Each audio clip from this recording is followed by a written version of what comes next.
शेट tractor नांगरटीमध्ये average देत नाही हो, आणि टायर पण लय घासतात. काय करावं बरं?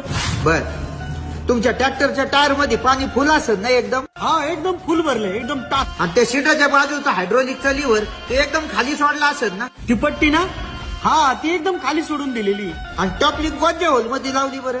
1 2 हा 3 होल आहेत आणि सगळ्यात वरच्याला लावून टाकलेली ती. हा, एकदम बरोबर. बरं आता मला सांगा, असं जर वापरला चुकीचा तर कसा काय ऍव्हरेज देईन बरं ट्रॅक्टर? एवढंच होतं तेव्हापासून ट्रॅक्टर वापरतोय. सगळेजण असंच वापरतात राव. अच्छा, मग मला सांगा, तुमचे टायर एक समान घासलेत का? नाही राव, मध्ये जास्त घासलेत आणि साईडनी नक्षी तशीच आहे.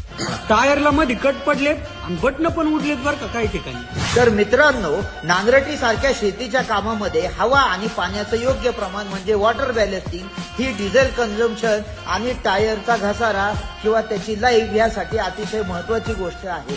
म्हणून मी नेहमी सांगत असतो की टायर मध्ये 75% पाणी आणि 25% हवा भरणं गरजेचं आहे. त्यामुळे टायर एक समान टेकतो आणि त्याची लाईफ जास्त मिळते. जर टायर मध्ये 100% म्हणजे फुल पाणी भरलं तर त्याचं रबर कडक होतं, तसेच तो जमिनीवर एक समान टेकत नाही, म्हणून एक समान घासत. आणि जमिनीला ग्रीप धरण्यासाठी त्याला जी नक्षी असते तिचा वापर होत नाही. तसेच रबर कडक झाल्यामुळे नक्षीची जी लवचिकता असायला पाहिजे ती न राहता त्याला जर दगड किंवा कपची लागली तर टायरला कट जातो आणि टायरचं स्लिपेज जास्त होतं. आता सीटाच्या बाजूचा लिव्हर म्हणजे ड्राफ्ट कंट्रोल लिव्हर हा वर खाली केला तर सेन्सिंगचं प्रमाण कमी जास्त होतं. म्हणून स्लिपेज जास्त होत असेल तर ड्राफ्ट लिव्हर थोडासा वरती करावा लागेल. पण मग नांगर खोल नाही लागायचं त्यांनी.